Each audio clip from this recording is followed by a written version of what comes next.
Hey folks, good evening. How y'all doing? Today I want to talk to you guys about the Roadmaster Active Suspension. I've got this on my truck. I've had it on here for, I don't know, probably a year, a little over a year and a half maybe. I got these used off a marketplace, and I think the guy had them listed for like 150 bucks, something like that. And they came off a similar F150, but he was towing his RV, and I don't know exactly how he had them set up on there. I think I know because of wear marks of how they were installed or what the hardware looked like on the kit. But he upgraded to the HD version, and these are just the standard version here. And I don't know if you can tell all that well. You can see that pad under there is a little bit flat. It should be a little bit thicker, I would think, granted the use that he's had on there, and I've used them. Now I put this kit on here for towing my tractor on my car hauler, and you know that Kubota's kind of heavy. I'd have to look up the specs and put it all in the description, but I could have swore I thought I'd seen it somewhere listed as just a basic tractor, no front loader, tires not loaded, no wheel weights, nothing extra, just a plain ROPS tractor. Was, you know, just over 3,000 pounds. And then my car hauler, it's 2,000 pounds roughly. It has a 5,000 pound load capacity that you could put on it. But that car hauler, I've ran Super Duties on that thing, 6.0 four-wheel drive crew cab dualies on that thing, and it's held up so far. But right now I'm just using it for hauling my tractor around. But these new F150s, this is a 2020, but these new F150s, the springs are just so light, you can't even throw much in the bed of the truck without riding on the bump stops. And that's why I got this Roadmaster kit from the guy off of Marketplace. And I've been looking at the new ones. The new ones are, the HD ones are about 600 bucks. So I was looking at these, and I don't know if I can tell right quick. Let me see if I can zoom it in on there. So that very first eyelet, so I've got it set, that bar is at the third hole. So on the very first one was the only wear marks on this kit, was where I'm assuming that he's had it set up. And when I got that kit, that's where I set it up, was right there in that very first hole. I just adjusted it down enough that it got just past the block and everything in there, and then I bolted it up. But that wasn't correct. Well, let me backtrack. It was in by the descriptive instructions to install it. You basically are twisting this till you get the slack that it fits over here, and you can put the bolt through, because that's what it says. Run it out till it's long enough, and then you put your bolt in it, and then you adjust your tension on this, and you use the spacer discs, and then you you tighten these two jam nuts.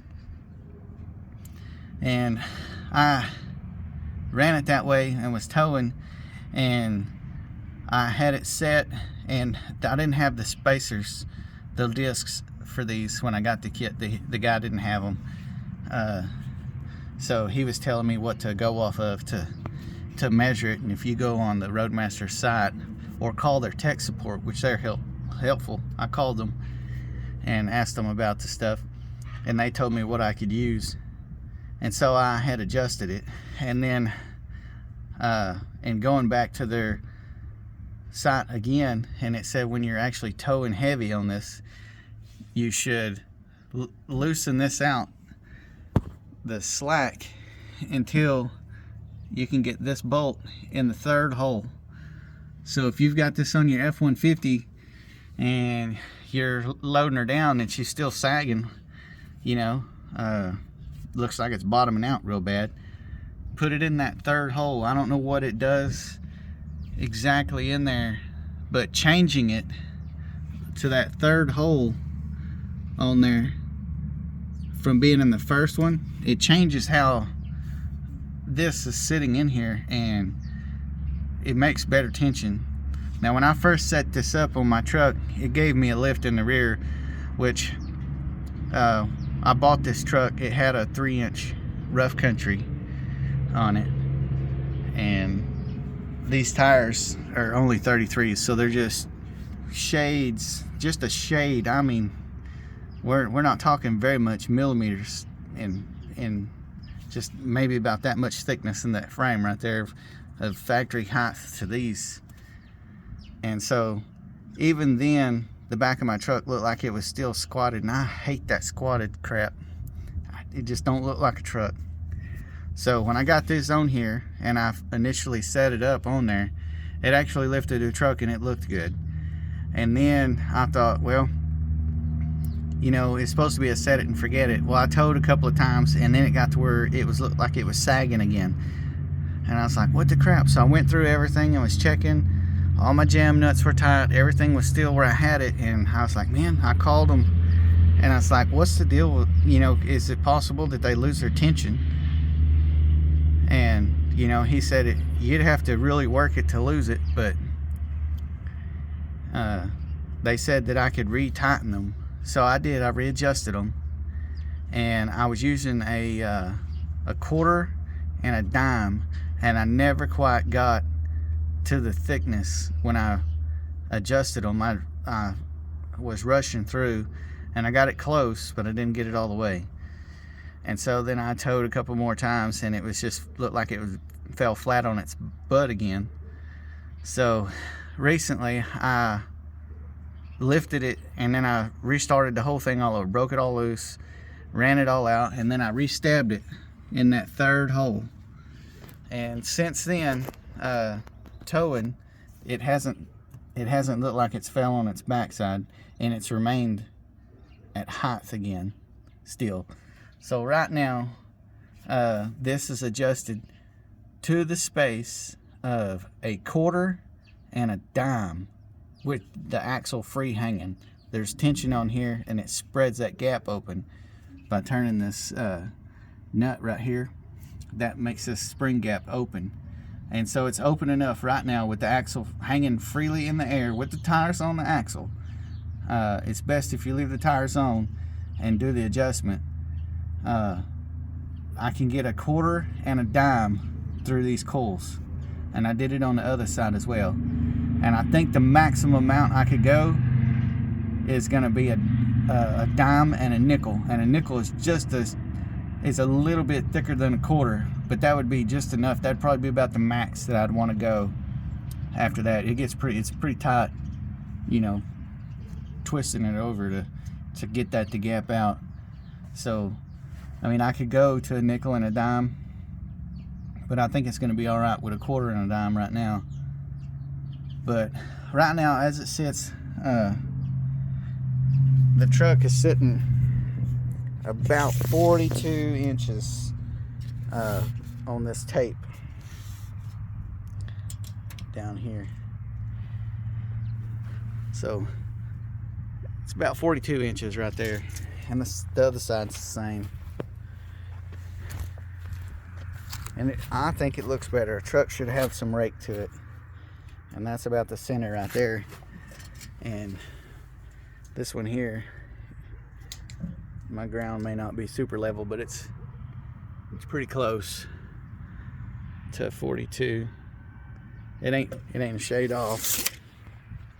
But when you back up and look at it, I mean, it's got rake in the back, and I would prefer it to have the rake in the back. And it just don't look like a truck if it ain't got any rake in the back. I mean, they come that way from the factory, and then when people lift them and stuff, they say they're making them level, but then they're just sagging. look like that crazy California crap, or North Carolina, wherever the heck that came from. I don't like it. Looks like a dog squatting. But this has brought this thing back up and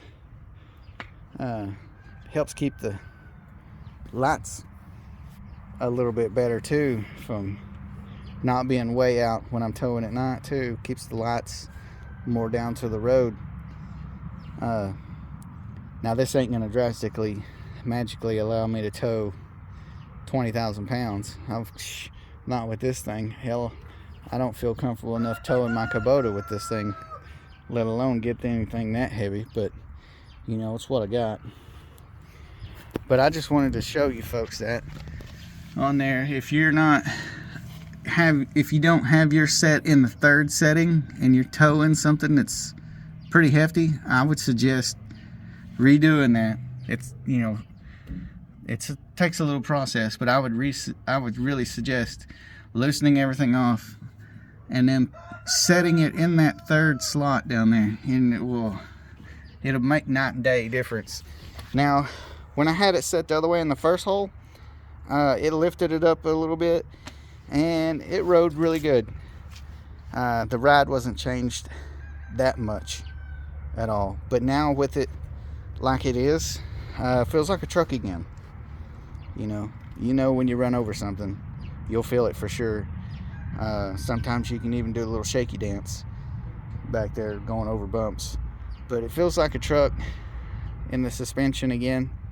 Back there it's nice and tall. I don't mind it being jacked up like that, because when towing, especially at night, you'll be blinding people if it's pointing to the sky, and I hate that. I'd rather have the lights on the road and not blinding anybody than spotlighting raccoons or whatever.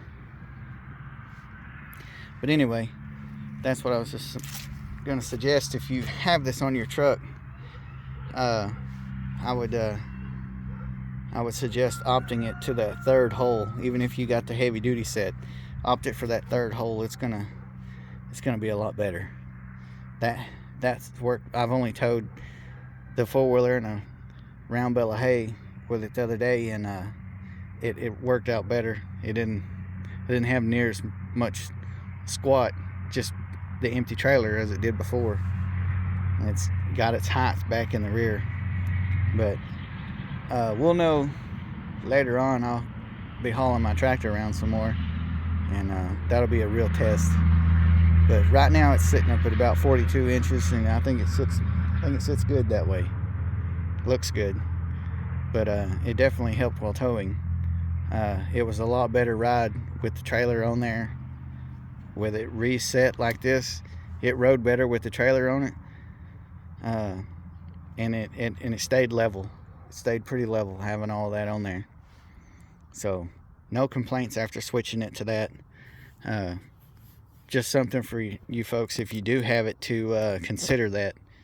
If you're towing a heavy camper or something, instead of just fixing it on the first hole, go to the third hole, move it back to the third hole and reset it, and try that and see what you think about it. I like it better on that one. I mean, I guess you could always scoot it forward another one, and it'll help change the angle, but right now the leaves have a nice arch in them, how they should look. And I think they're not all flat, because without those springs on there, these things look flat, and they're riding on this overload right here. And that's how it was before when I had it on the first one. It was sitting on this, like it was pretty much sitting to about right here. Now it's completely off of it on both sides. So we've went from sitting to about right here is all you could see, to all the way under there open. So it's doing a lot better job. Like I said, I would encourage y'all to adjust it to the third hole for towing. But if you're not going to be towing anything crazy heavy, you could probably get away with it being in the first one. I was not happy with it in the first one. It rode okay in the first hole, in that first setting, but it's working 100 times better in that third setting. So That's what I would suggest to anybody doing it, or that has these on there, or if you're fixing to install it, depending on what you're towing. If you're towing heavy, put it in the third, put it in that third hole, and go from there. Because if you put it in the first one, you're probably thinking, man, I ain't getting much, you know, out of this for $600. I ain't getting much. But put it in that third one, you'll get your money's worth. I guarantee it.